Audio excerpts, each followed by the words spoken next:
Good morning, ladies and gentlemen, and young ladies over there. It's lovely to see you all here this morning for this annual pilgrimage to the shrine in memory of the 2nd 29th Battalion. If you wouldn't mind just making sure that your telephones are on silent or turned off, that would be convenient. And I'll begin today with the acknowledgement of country. We embrace the diversity of our community and acknowledge the Bunurong people of the Kulin Nation as the traditional custodians of the land on which we honour Australian Defence Force service and sacrifice. We pay our respects to elders past and present. As a young man, I was posted to Malaya as a platoon commander. At that stage, I could hardly blow my nose, let alone manage men. But I do recall driving through Muar, which is only an hour by car from Malaya on the way to Singapore. And it was not until quite a long time later that I studied the Malayan Campaign, so I understand roughly what happened, but I couldn't have any real idea about the privations and the difficulties that the men of the 2nd 29th had during the Battle of Muar and beyond. So I really, please feel welcome at the shrine. My name is Lieutenant Colonel Adrian Lombardo, and I'll be running the service today. I'll be handing over shortly to Grant Mackay. So very, very much a great welcome to you. I'll hand over now. Grant, thank you. Thank you very much for that introduction and welcome. Ladies and gentlemen, my name is Grant Mackay. I'm the son of Corporal Leonard William Mackay. Thank you. I would like to welcome you here also on behalf of the 2nd 29th Battalion Association. And approaching this event, and I've attended these events for a number of years now, is probably something that you don't realise, but to all the descendants of the men of the 2nd 29th Battalion, by coming here today, you have actually brought along with you the DNA of the men who served. So in essence, they also are present here today. And I'd like to thank you for coming here and, even, be it unknowingly, bringing those members with you. Now, I'd like to hand over to Andrew Coffey, who will give us his talk this morning. And I trust that you find it informative, and I thank Andrew for preparing this for us. Thank you.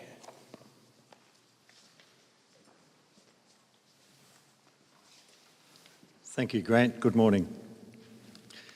We gather here today to commemorate the date in January 1941 when the 2nd 29th Battalion went into battle at Muar in Malaya. We've heard the stories of the battle, but who were these men? Were they an army unit that had been active and trained for years that they sent overseas to fight and defend our country? No, they were mainly volunteers. Victorian men mostly, but also from Tasmania, Queensland and New South Wales. Men who stood tall to defend our shores. Men who walked away from families, loved ones, jobs and children to protect our country. Most of them had only limited education. Some of them left school at 14 or younger. Yes, they were given training, but they were farmers, butchers, clerks, labourers. In October 2018, my wife Lee and I travelled to the Kranji War Cemetery, which sits on a hill overlooking the city of Singapore. I wanted to take some photos of any 2nd 29th headstones that we may have found. We had taken a handful of poppies on our trip to place on any 2nd 29th Battalion graves that we may have found on our travels. There were more than 72 headstones of the men of the 2nd 29th that I photographed, many that we didn't see. We ran out of poppies. There were rows and rows of headstones from all services and countries, men that fought and died, making the ultimate sacrifice. It was the varied ages of the men that hit home to us. Some of them were too young to have ever experienced marriage or children. Some older men who had wives and families back home. But still, they all went. They went to help and to make a difference. Private Alexander George Arthur, 38 years old. Corporal Williman Ernest James, 25. Private Boyd Cleve George, 35. Private Bernard Horace, 24. Private Marcroft Raymond Herbert, 22. Private Skeen Edward Alexander, 27. Private Catchpole Jack Leonard, 18. Private Francis Oswald Charles, 23. Private Ward Lindsay Francis, 21.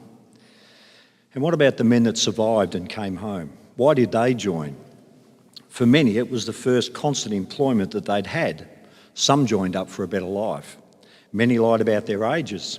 If you were under 21, you required your parents' permission. Many had never been out of their home states prior to enlisting. Men that returned were interviewed years later after the war. John Roxburgh enlisted because he had a sense of responsibility.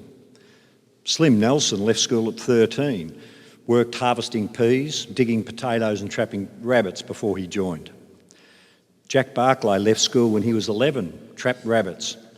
Jack really liked the army life. He was a great believer in discipline, and as long as you did what you were told, you didn't get into any trouble. The battalion was formed at Bonagilla in Victoria in October 1940, trained there and in Bathurst until July, sailed to Singapore, arriving on the 15th of August 1941. In the second week of September, the 2nd 29th travelled to Segamat in Malaya, where it continued its training. The battalion would soon put what it had learned into practice, going into battle in January 1942, the 17th. By the 15th of February 1942, the men that had survived the battle had become prisoners of war. The battalion eventually consisted of 1,602 men. By war's end, 93 were killed in action, 160 were presumed killed in action, died of wounds 7, died of injuries 19, executed 4, died prisoner of war 360, presumed drowned 29. The total that died 673, 929 survived. Those that managed to come home were described as thin and haunted, many yellow with jaundice and suffering from illnesses which lasted for years after the war had ended. Many had to sleep on the floor when they came home for months because they couldn't adjust to a soft bed. Most had nightmares which continued. Some shared their stories of captivity, some never spoke about it at all. But they did come back. They went back to their families, back into jobs, back into the workforce. Some struggled, but most, once again, became active members of the community, again working, supporting families and making a difference. After the war, in the growing suburbs of Melbourne, many men of the 2nd 29th built houses and settled. My father built a house in East Bentley, others in close-by suburbs, Huntingdale, South Oakley, Moorabbin, Malvern. The men continued to remain close, supporting each other as they had done while prisoners. Our families and children all grew up together. They continued to support each other. The mateship continued. In 1999, John Lack, an historian and son of a 2nd 29th member, suggested to his history students that they interview 2nd 29th Battalion members about their experiences. For this, we are extremely grateful. To John and his students, the men shared their stories. Many of us discovered information which we would never have learnt. Now the men have all gone, and we only have their stories.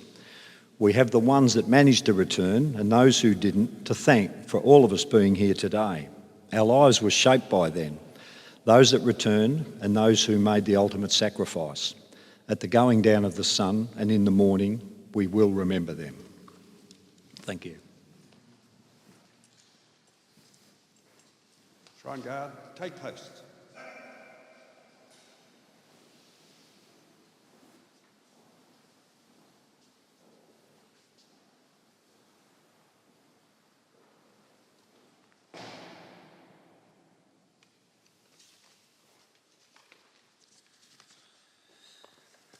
I now call upon Joy Durham to lay the wreath in honour of the fallen.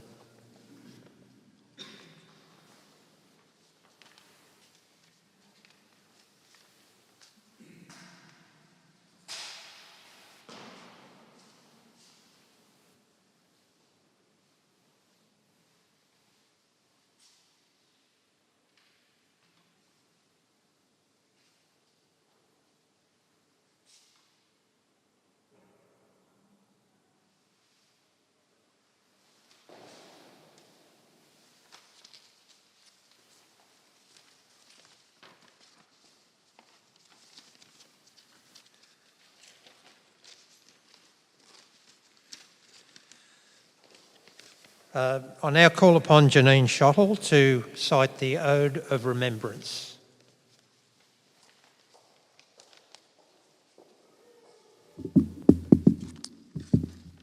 Hello, thank you. If you're able, could you please be upstanding?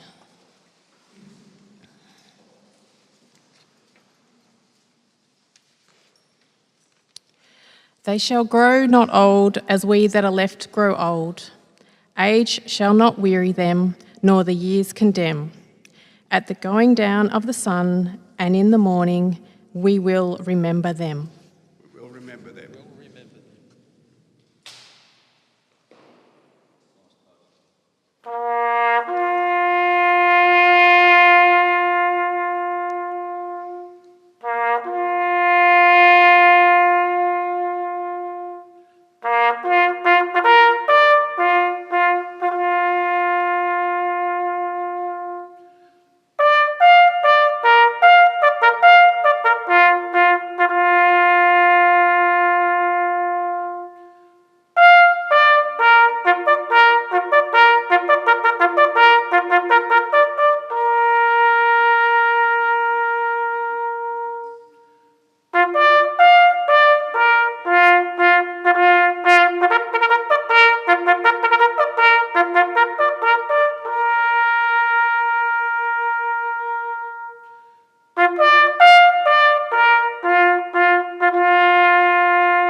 Lest we forget. Lest we forget.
Front guard, to your post, dismiss.